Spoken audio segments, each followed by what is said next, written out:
de grado este mundo. Encantada por su rigor, la humanidad olvida y torna a olvidar que es un rigor de ajedrecistas, no de ángeles. Ya ha penetrado en las escuelas el conjetural idioma primitivo de Tron. Ya la enseñanza de su historia armoniosa y llena de episodios conmovedores ha obliterado a la que presidió mi niñez. Ya en las memorias un pasado ficticio ocupa el sitio de otro, del que nada sabemos con certidumbre, ni siquiera que es falso. Han sido reformadas la numismática, la farmacología y la arqueología. Entiendo que la biología y las matemáticas aguardan también su avatar. Se conjetura que este nuevo mundo feliz es obra de una sociedad secreta de astrónomos, de biólogos, de ingenieros, de metafísicos, de poetas, de químicos, de algebristas, de moralistas, de pintores, de geómetras, dirigidos por un oscuro hombre de genio. Una dispersa dinastía de solitarios ha cambiado la faz del mundo. Su tarea prosigue. Muchas gracias.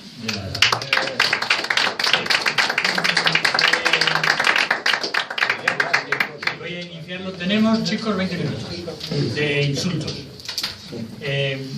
Yo empiezo de la siguiente manera. Verás, en el mundo de la ciencia, o en el mundo ciencia no, en el mundo del conocimiento, el conocimiento que engloba la matemática, la física cuántica, etcétera, de genética, filosofía, etcétera, que tiene que ver. Bueno, hay una referencia que les señalaba al principio, habla de esta, ¿cómo se llama? A ver, que lo pone aquí. La división que se hace en un momento determinado entre ciencias, humanidades y ciencias. Ese ha sido el error más grande que se ha cometido. El error más grande que se ha cometido. Es decir, una persona formada debe manejar filosofía, psicología, física, matemáticas, química, etcétera, etcétera. Esta división de ciencia y letra que se hizo en un momento determinado, horrible, espantosa, pero bueno, es otra historia. En el mundo del conocimiento hay dos tipos de ¿cómo decirte yo? Dos tipos de tipos muy peculiares y muy peligrosos precisamente para el conocimiento. Unos son aquellos que hay muchos que se llaman o se autodenominan científicos o estudiosos ortodoxos, que si no tocan, no creen. Para los cuales el mundo de la física cuántica, con todas sus implicaciones filosóficas y etcétera, etcétera, etcétera, es prácticamente como una locura.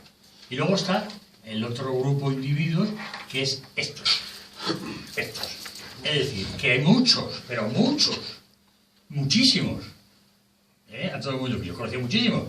Me acuerdo yo precisamente, bueno, cuando yo conocía al mundo de la teosofía, hacía muchos años, y conocí la doctrina secreta de Blavatsky, o las estancias de Cian, o todo ese tipo de, pues fue una literatura fantástica.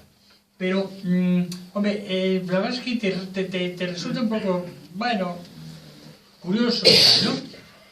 Porque incluso para mentir o para hacer una literatura fantástica como esta, para mentir no, porque estos están pirados. O sea, no, están pirados. O sea, directamente. Yo como matemático y astrónomo, que soy, las cosas que estaba escuchando de estos con los eclipses, con los de que digo, estos están como una moto. Vale. Hay un personaje, que cuando se hace ficción, lo decía Borges además, si inventa uno algo, debe ser de peso. Por ejemplo, los cuentos de Borges, cuando ellos se imagina el Aleph, no sé qué, no sé cuánto, pues es algo con mucho peso, muy denso. Cantor, cuando habla sobre la teoría de los números transfinitos, eso es alucinante. Que por cierto, si el día 1 de julio tenemos tertulia, como hemos dicho, la última, el 1 de julio. No, tertulia, la voy a dar yo de despedida, que va a ser a propósito del infinito. Algo refrescante. Algo refrescante. Bueno, pues pero no es aburrido, es alucinante. Bueno, hay un tío que fabula, pero lo hace con tanto peso y con tanta inteligencia que para mí creo que es el individuo que en la historia de la humanidad ha tenido el mayor coeficiente intelectual de todos, y yo me he leído bastante, de otra cosa porque mi hijo está haciendo tesis doctoral sobre él, que es lo que Borges llama la obra magna de la literatura fantástica, porque es maravillosa, como literatura fantástica. ¿Quién hablas ahora? Santo Tomás de Aquino, la Suma Teológica. Espera, sí. Santo Tomás de Aquino, la Suma Teológica. Es decir, es alucinante, pero está hecho con una inteligencia sublime. O sea, es alucinante. Tú mismo te has leído la Suma Teológica cuando te emborrachabas. No, he leído bastante. Con el vino, por eso te digo. Y yo he leído, y es dura de entender. Pero la capacidad de razonamiento que tiene, para mí, dicen, los seres personas, pero los seres humanos, el más listo, el más inteligente, Einstein, otro, Newton, otro sí. No. Yo, por la obra realizada, es a todo más de aquí, el mejor. El más grande, que esté más dotado con fin de intelectual. Y bueno, pues ese es el problema, que es decir, corto ya. Que en este mundo de cosas, hay mucho iluminado. Y sin embargo, hay los que... El Cantor murió, el creador de los números transfinitos, el infinito, el que asienta al infinito como algo concreto, murió en un manicomio desesperado, hecho polvo, y otras cosas, porque parte de sus compañeros, de ellos Kronecker, el de la Delta Kronecker, matemático muy reconocido, matemático y tal, se convirtió en su enemigo acérrimo porque no admitía la teoría de los números transfinitos. Cuando ya Hilbert, después, unos años después, dice que este hombre, que Cantor nos había creado un nuevo paraíso, que era el paraíso de los números transfinitos. Eso es apasionante. Pero bueno, no me enrollo. Que es una banda de... Puedo decir algo, es que mira, con respecto a lo que ha dicho Fran, yo voy a hacer un poco de abogado del diablo con respecto a él. Me da la sensación de que no se entendió nada de lo que contó. Bueno, no, escúchame todo. Me ha gustado mucho que me haya informado. Me ha gustado mucho que me haya informado de eso. Déjame, es que el tema de cómo construir la historia hacia atrás, bueno, desde los egipcios que se dedicaban a borrar los antiguos, eso está ahí, eso existe. Ahora, si ese método que representa, ¿no es gente ¿cómo se llama el ruso? Tachenko, algo así. Flamenco de construcciones. Jesucristo te está dando unos señuelos para que tú puedas picar y leerte la historia. Pero el juego trascendente que hay de que el tiempo es elástico y se puede manipular es lo que está contando, que yo lo he contado Frank. Que este hombre está poniendo unas pautas a otras. Vamos a ver, en eso que estás comentando, y él lo comentó en un momento, toda la cantidad de falsificaciones que se dan a lo largo de la Edad Media, estos manuscritos, tal, por supuesto lo sabemos todo, que hubo muchas falsificaciones. Una de ellas son el mundo de las reliquias. Eso lo sabemos todo. Había millones de reliquias de todo tipo, sí, de huesecitos, no sé qué, de no sé cuánto, del pedacito de prepucio de Cristo en unos frasquitos. Hay otra en no sé dónde, o sea, ya sabemos que existió, pero de ahí a sacar una conclusión de que Cristo, que lo saca él, tú no, ya lo sé, que tú no eres. Tú estás contando y me encanta que me hayas contado. A sacar la conclusión que Cristo fue crucificado en el 1140. Fue el emperador Andrónico. Que suma 9. Ya, menos mal. Te voy a empezar la pregunta, pero voy a señalar dos cosas. Que como abogado del diablo, ¿no? Voy a defender un poco el hecho de que Florin Diacu, que desconfía claramente de estas tesis tan radicales y le critica, sin embargo, trató de contactar con las personas o instituciones que eran propietarias del manuscrito más antiguo que hay de la guerra del Peloponeso de Tucídides para conseguir un trocito y hacer con él una prueba de carbono 14. Porque si está diciendo él que son acontecimientos situados en el siglo que hemos señalado, bastaría con eso para a lo mejor refutar o no. No le fue posible conseguirlo.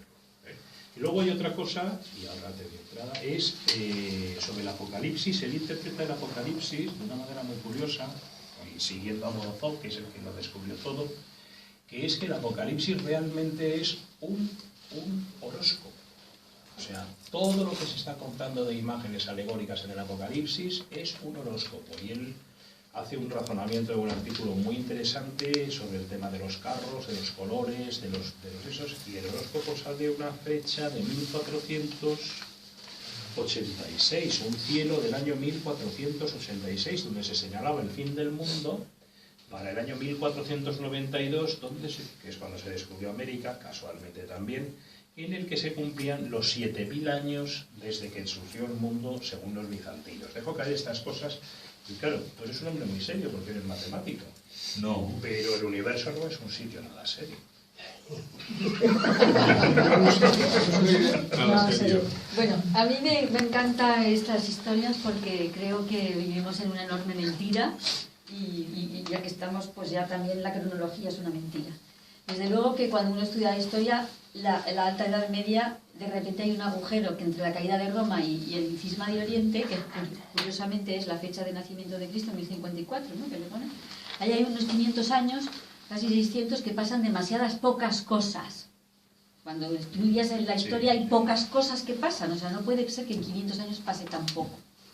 Sobre todo en una Europa en la que hay mucha gente, pasan muchas cosas siempre, ¿no? Bien, entonces a mí me encanta esta teoría.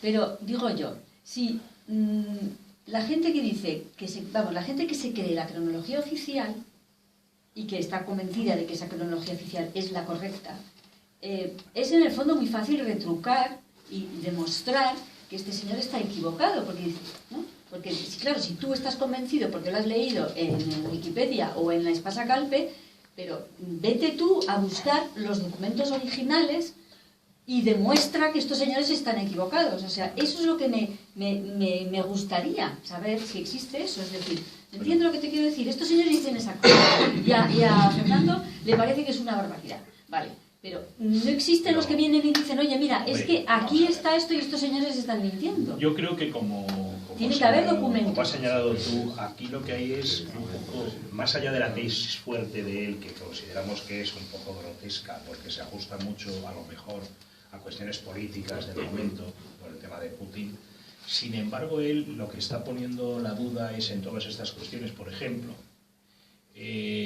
Poggio Graziolini es un humanista italiano que dedicó gran parte de su vida, aparte de ser secretario del Papa Bonifacio IX, a encontrar de todo. Encontró de todo a través de los monjes, encontró a Quintiliano, encontró a Lucrecio, encontró de todo, y se hizo rico con ellos. O sea, en cambio, Annio de Viterbo sí fue descubierto que era un falsificador, pero que es que la aparición de estos textos, de los cuales además se conservan poquísimas copias originales, porque fueron copiados y luego perdidos, nos hace muchas veces pensar que pueden perfectamente haber sido manipuladas estas cuestiones. Yo lo entiendo perfectamente. Pero yo creo que aquí la diferencia es el hecho objetivo de que el estudio del pasado nos enfrenta a unas cronologías que tenemos que aceptar, por mucho que estudiemos historia, que no dejan de ser aproximadas, porque efectivamente los textos se copian y se recopian y pueden ser manipulados. Es decir, el historiador tiene que aceptar que cuando da una fecha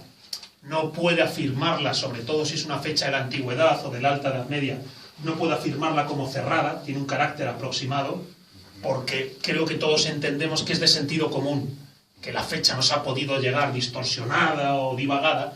Y otra cosa muy diferente es la diarrea mental que ha caído sobre nosotros cuando nos has estado contando toda esta historia. Entonces, es muy importante diferenciar el tratar de comprender la realidad con las herramientas que nos da nuestro entendimiento, que no son absolutas, tienen sus límites y sus...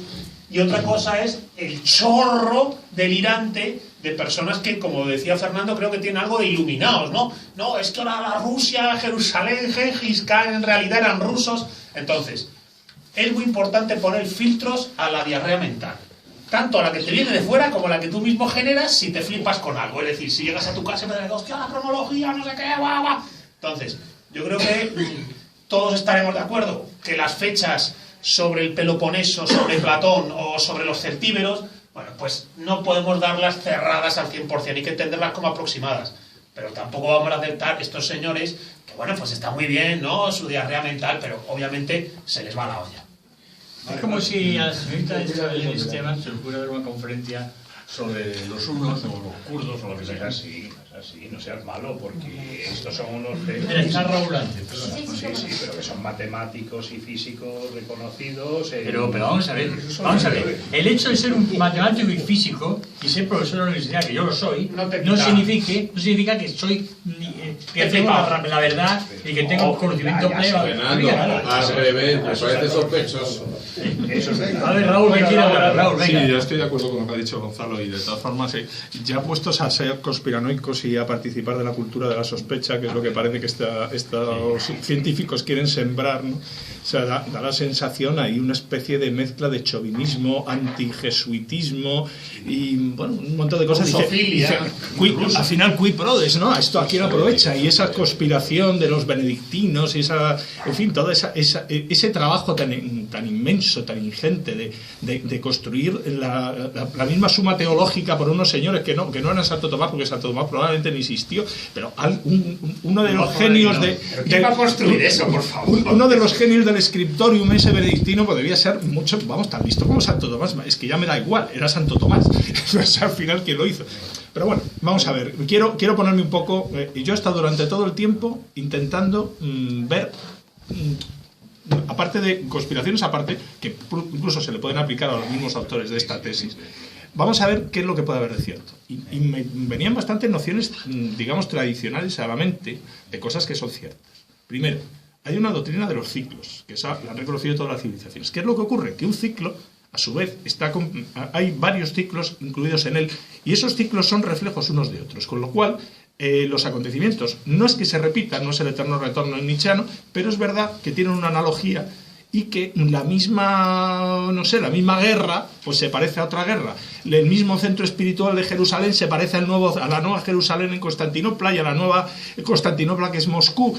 Todo es una especie de juego de espejos y de reflejos y tal. Por ahí vamos bien.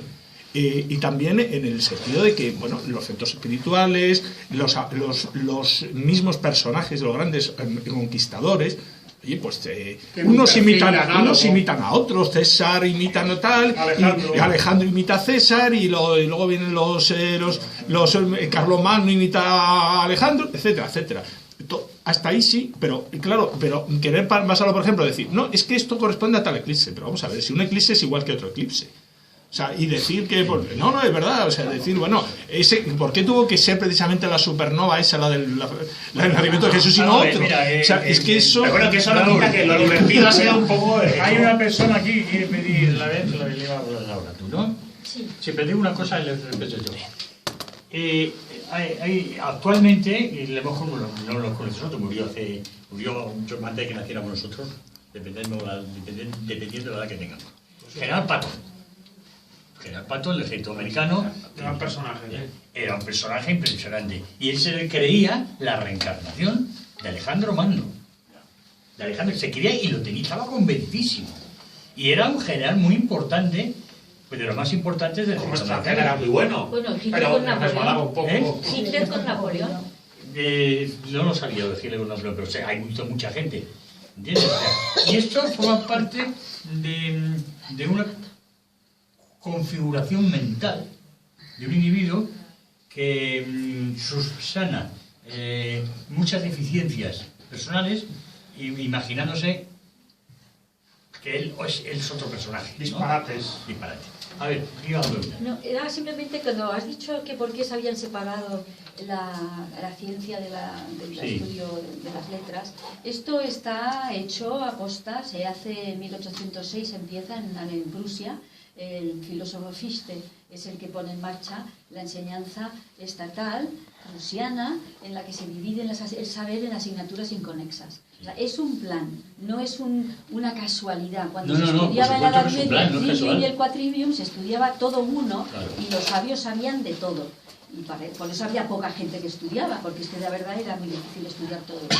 Y que es un plan, o sea, si ahora eso ocurre es precisamente para que... Sí, pero ese plan es una cosa que... Yo es que no creo en la cultura de la sospecha.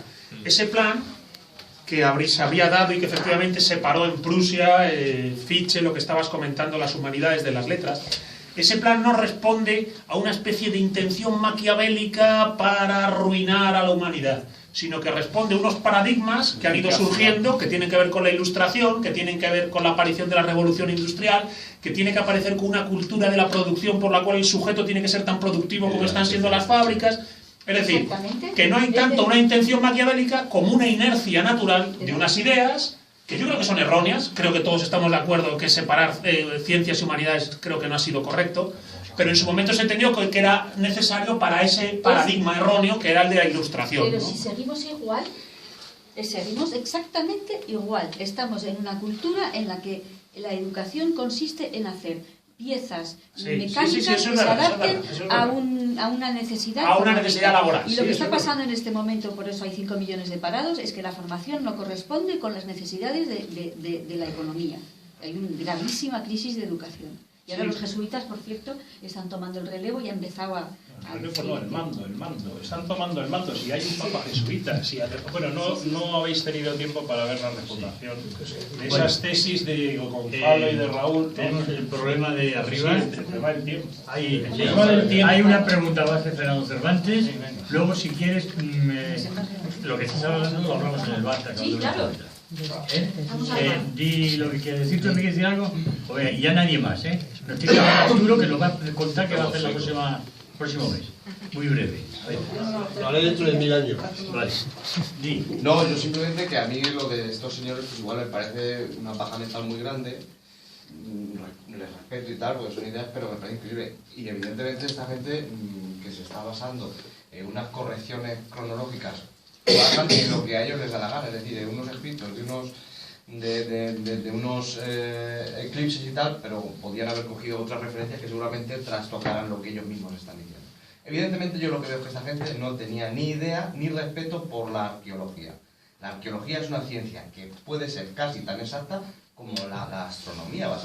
Me parece mucho más correcto y exacto basarte en un estudio estratigráfico de un yacimiento que en una observación de un eclipse que a saber cómo se ha reflejado. Y evidentemente tú puedes tener referencias arqueológicas que te dicen dónde estaba Roma, en qué año, qué había en Roma, qué ocurrió en Troya, todo eso. ¿Qué época era? Ahí la arqueología... El carbono 14 es mucho más fiable. Es una ciencia reciente. Ojo con las escuelas dentro de la arqueología. Tienes montones de sistemas radiológicos de estudio de ¿Cuántos eclipses hay? Pero además, y la subjetividad de que y dónde lo ven. Porque hay mucha gente que veía eclipses en la verdad y ellos realmente no sabían las coordenadas de las que estaban. Bueno, voy a pasar la voz y cortamos. Una última cosa. Yo quería saber si todos esos autores que tú has citado, si alguno de ellos explica cuál era la finalidad de alargar la historia en el tiempo. ¿Cuál era la ventaja? Porque supuestamente se había alargado. Porque yo es que no sé sobre Yo la verdad es Esto es el Moscú y esta de los detalles. Bueno, nos permitía evidentemente Santo Tomás, etcétera, los habían escrito ellos mismos, es decir, ellos lo que estaban era cogiendo cosas de su momento y trasladándolas al pasado lejano.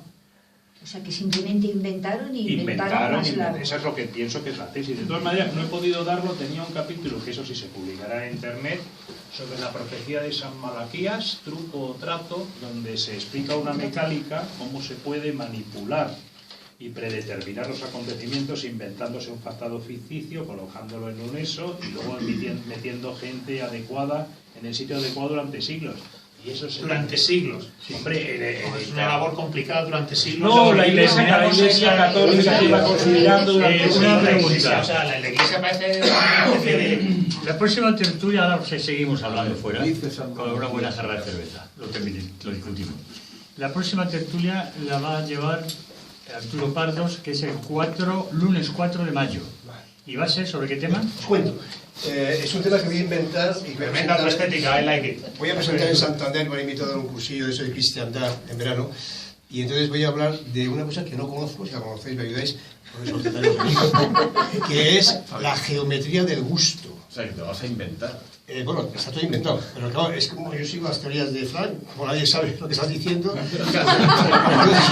Entonces la idea de, si por ejemplo tú tienes la optometría, tú puedes geometrizar la visión, la audiometría, puedes geometrizarlas o por lo menos computar y puedes incluso dibujar con esquemas constructivos dentro de unos sistemas diédricos, pues el ojo. ¿Por qué el gusto no? Entonces la gente opina solamente. España fundamentalmente es un país de gusto y opinión. ¿Y el olfato igual?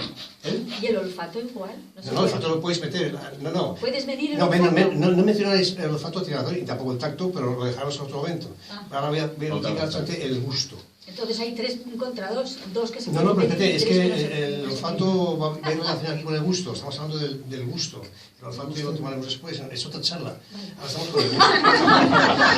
Vamos a geometrizar la boca como una superficie topológica, un lugar, una esfera. En la esfera ocurren una serie de vectores que te presionan, que te dan un golpe, y en ese golpe vamos a interpretarlo como vectores asociados a una pulsión determinada, a un instinto, no, como una sensación. Vamos a ver, vamos a construirlo. Imagínate que esto es un cilindro, imagínate que es una esfera y de repente aparece un champán en tu boca. ¿Qué ocurre? ¿Qué Luego lo utilizaremos también para las cosas eróticas, los besos. Ese beso que me dio él era un hiperboloide parabólico. Lo cual, Vamos a buscar las figuras geométricas que derivan del gusto. Exactamente. Tiene pinta de ser también un poco... No, es que se puede demostrar. No, puede ser también puede ser un campo agustiniano. Agustiniano. Vamos a hablar muy a gusto. Porque va a ser un campo, vamos a hablar de vectores, de eso. Agustiniano. a ver, si me confiesas, Frankie, de todos los que has citado, ¿cuántos han